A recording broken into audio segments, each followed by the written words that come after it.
আপনি pain killer দিচ্ছেন, তো ব্যথা তো সারবে না, কারণ টিউমার ব্যথা করছে, টিউমার আস্তে আস্তে ক্যান্সারের দিকে চলে যাবে। সো আলটিমেটলি রেজাল্ট খারাপ। এই জন্য পেইন কিলার দিয়ে কখনোই কোমর ব্যথাকে না ভালো করার চেষ্টা করে তাকে ডায়াগনোসিস করা উচিত যে আসলে কেন কোমর ব্যথাটা হচ্ছে, সেই কেনটাকে ট্রিটমেন্ট করলে কোমর ব্যথা অবশ্যই সম্পূর্ণরূপে সুস্থ করা সম্ভব। আর আপনি যে বললেন এমআরআই এর কথা, যে রোগগুলো কোমর ব্যথার জন্য দায়ী, বেশিরভাগ রোগী কিন্তু এমআরআই দিয়ে ডায়াগনোসিস হয়ে যায়। আর আরেকটা কথা বলতে চাচ্ছিলাম যে আপনি তো একেবারেই বলছেন পেইন কিলার খাবে না, কিন্তু সবারই তো একটা স্টেট আসে যে সময় পেইন কিলার না খেলে সে চলতেই পারবে না। তো এটা কি সাময়িক উপশমের জন্য চিকিৎসার পাশাপাশি খাওয়া যায়? আসলে পেইন কিলার আমরা যদি বলি যে অ্যাকুইট ইনজুরি, যদি মনে করেন যে আপনি হয়তো এই মুহূর্তে লিফটিং করতে গিয়ে কোমরে প্রচন্ড ইনজুরি আছে, সেখানে সব টিস্যু ছিঁড়ে গেছে, ডিস্ক সরে গেছে, ওখানে আপনার পেইন কিলার কিছু কাজ করবে ওই অ্যাকুইট পেইনটাকে কমানোর জন্য। বাট পরবর্তী যে ক্রনিক পেইন যেটা আছে, কোনো পেইন কিলার কাজ করবে না। আপনি যদি মনে করেন যে না ব্যথার ওষুধ খেয়ে আমি ব্যথা কিছুটা কমাই, এটা ভুল ধারণা। আপনি যদি ডিসপ্রোলাপস নিয়ে আপনি স্ট্রেট শুয়ে থাকতে পারেন তাহলে ব্যথা কমে যাবে। মানে চিকিৎসা করতে হবে এবং পেইন কিলার খুব সাময়িক হয়তো বা একটা দুটো হয়তো একদিন দুদিন খেতে পারে, কিন্তু পেইন কিলার দিয়ে কমানোর চেষ্টা করলে পেইন কিলার কিডনিকে ড্যামেজ করতে পারে। আচ্ছা, আমাদের একজন দর্শক লাইনে আছে, কথা বলছি। হ্যালো, জি, কে বলছেন?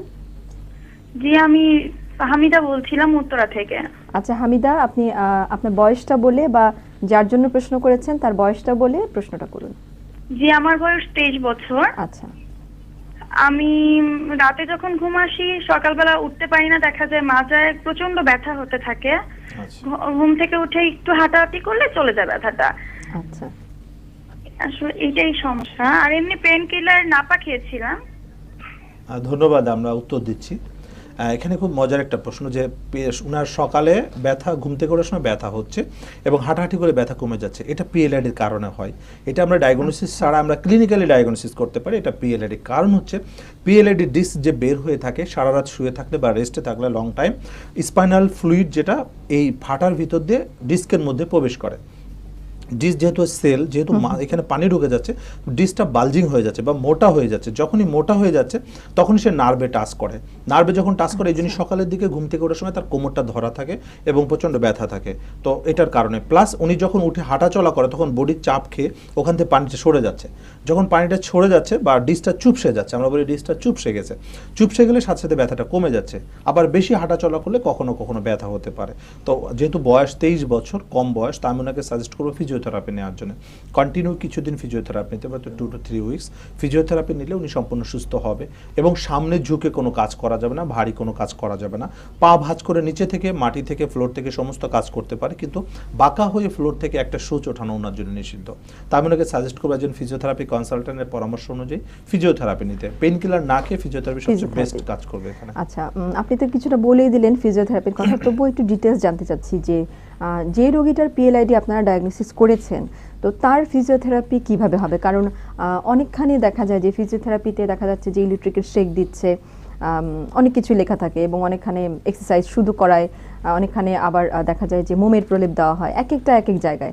আসলে কমপ্লিট ফিজিওথেরাপিটা আসলে ফিজিওথেরাপিটা হচ্ছে থেরাপিউটিক এক্সারসাইজ। এটা ডায়াগনোসিসের মাধ্যমে তার কি ডিজিজ, এক একটা রোগের জন্য এক একটা এক্সারসাইজ নির্দিষ্ট করা আছে এবং কতটুকু এক্সারসাইজ দিতে হবে, কতটুকু প্রেশার দিতে হবে, এটা একজন ফিজিওথেরাপি কনসালটেন্টই বলতে পারবে পারফেক্টলি যে তাকে কি দেওয়া উচিত।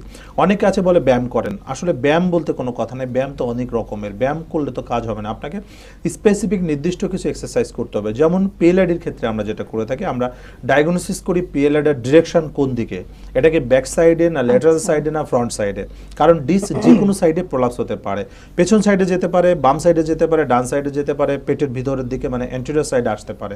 সো চারটা দিকেই মুভমেন্ট হতে পারে, কখনো কখনো পেছন সাইডে ল্যাটারাল সাইডে যেতে পারে, মানে পেছনেও গেল এক সাইডেও গেল। সো এই যে ডিরেকশনগুলো, এটা ক্লিনিক্যালি অ্যাসেসমেন্টের মাধ্যমে আমরা কনফার্ম করি ডিরেকশনটা। যদি পেছন সাইডে ডিসপ্রলাপস হয় সেক্ষেত্রে আমাদের ব্যাক সাইডে এক্সারসাইজগুলো দিতে হবে। যদি সামনের সাইডে ডিসপ্রলাপস হয় সেক্ষেত্রে সামনের সাইডে এক্সারসাইজ দিতে হবে, যেটা ফ্লেকশন এক্সারসাইজ। কিন্তু পেছন সাইডে ডিসপ্রলাপস আপনি যদি ফ্লেকশন এক্সারসাইজ দেন সেক্ষেত্রে কী হবে, পেইন তো বাড়বেই, পাশাপাশি প্যারালাইসিস হয়ে যেতে পারে। এই জন্য ভুল এক্সারসাইজ অবশ্যই ক্ষতিকর, না বুঝে এক্সারসাইজ করা যাবে না। এক্সারসাইজ করার আগে অবশ্যই বুঝতে হবে যে কোন ডিরেকশনে ডিসপ্রলাপস আছে, সেই ডিরেকশন অনুযায়ী তাকে এক্সারসাইজ করতে হবে। যদি তার সাইডে ডিসপ্রলাপস হয় সেক্ষেত্রে রোটেশন এক্সারসাইজ কাজ করবে। সো এখানে বলে দেওয়া যাবে না আপনি ব্যায়াম করেন, ব্যায়াম বললে রোগী আরো ক্ষতিগ্রস্ত হবে। এটা খুব সুন্দর কথা বলেছেন, কারণ অনেকখানি দেখা যায় যে গেলে পিএলআইডি দেখে একটা গড়পড়তা এক্সারসাইজ দিয়ে দেওয়া হয়, সেটা না করে যার যে ডিরেকশনে তার ডিসপ্রলাপস হয়েছে সেভাবেই তার এক্সারসাইজ করতে হবে। আমাদের একজন দর্শক লাইনে আছে, কথা বলছি। হ্যালো, আসসালামু আলাইকুম। ওয়ালাইকুম আসসালাম, কে বলছেন? আমি ঢাকা থেকে সুমি বলছি। আচ্ছা সুমি, আপনার টেলিভিশনের ভলিউমটা একটু কমিয়ে আমাদের সাথে কথা বলেন। হ্যাঁ হ্যাঁ হ্যাঁ, বয়সটা বলে দেন আপনার। আমার এজ 23 বছর। জি বলুন। আমার ডান সাইডের যে হাড়টা, কোমর থেকে পায়ের যে হাড়টা, এই হাড়টা ডাক্তার দেখিয়েছি, খুব পেন হয় এবং ডাক্তার এক্সরে করে বলেছে যে ওইটা বাঁকা হয়ে গেছে হাড়টা। আচ্ছা তো আমার এখানে খুব পেন করে, উনি বলছিল যে থেরাপি দিতে, আমি থেরাপি দিয়েছি, তারপরেও থেরাপি যখন দিয়েছিলাম তখন কমেছিল এবং থেরাপি উনি ট্রাকশন সহ দিয়েছিল, ট্রাকশনও দেওয়া হয়েছে, কিন্তু পরবর্তীতে আবার ব্যথাটা ফিরে আসছে এবং আমি তো ওষুধ খাইতেছি, পেন কিলার খাইতেছি, প্রোগার্ড দিয়েছে, ফেনোব্যাক, তারপরে সেক্লোফ্যান, পেগালিন, এই ওষুধগুলো উনি খেতে দিয়েছেন। আপনার ব্যথা কি আমি হাঁটলে এখন বেড়ে কি- যায়? হাঁটলে ব্যথাটা বেড়ে যায়? না না, হাঁটলে ব্যথা হয় না, বসে কাজ করলে। বসে কাজ করলে ব্যথা হয়? হ্যাঁ হ্যাঁ হ্যাঁ, শুয়ে থাকলে ব্যথা কমে যায়? শুয়ে থাকলে ব্যথা কমে যায়। ঠিক আছে, আমরা উত্তর দিচ্ছি। এটাকে আমরা পিএলআইডি বলি। পিএলআইডি এটা জাস্ট ফার্স্ট স্টেজ, যেটা ইনজুরি আছে। যখন অল্প ইনজুরি থাকে, তখন যখন আমরা সোজা হয়ে দাঁড়িয়ে পড়ি, তখন আমাদের এখানে একটা লাম্বার একটা কম্প্রেশন হয়, ওই কম্প্রেশনের কারণে ডিস্টার্ব ভিতরে ঢুকে যায়, যার জন্য হাঁটা চলা করলে ব্যথাটা হয় না। যখনই বসে থাকি, বসে থাকলে আমার বডিটা একটু ফ্লেকশন থাকে, তখন ডিস্টা জয়েন্টগুলো ফাঁকা হয় এবং ডিস্টা আস্তে আস্তে বের হয়ে যায়। এই জন্য পেশেন্টের কমপ্লেন, কিছুক্ষণ বসে থাকলে ব্যথা বেড়ে যায় এবং উঠতে গেলে কষ্ট, উঠে দাঁড়ায় এবার একটু সোজা হয়ে একটু নড়াচড়া করলে আস্তে আস্তে কমে যাচ্ছে। সো এটাকে আমরা পিএলআইডি বলি। পিএলআইডি অনুযায়ী থেরাপি নিচ্ছে এবং ওষুধ খাচ্ছে, ব্যথার ওষুধ খাচ্ছে, পাশাপাশি থেরাপি নিচ্ছে। থেরাপি উনি যখন কিন্তু নিচ্ছে, এখন থেরাপি নিচ্ছেন না, উনি বলছেন হ্যাঁ, থেরাপি যখন থেরাপি চলাকালীন সে ভালো ছিল, তো থেরাপি চলাকালীন ভালো ছিল, থেরাপি বন্ধ করে ভালো আবার ব্যথা চলে আসছে, কিন্তু ব্যথা ওষুধ খাচ্ছে, এটা ওনার ক্ষতি হচ্ছে। আসলে থেরাপিটা আমরা বলি যে থেরাপি সেন্টারে গিয়ে সারা জীবন নেওয়ার কোনো দরকার নাই, থেরাপিটা শিখে নেন। আসলে থেরাপিটা মানে হচ্ছে এক্সারসাইজ।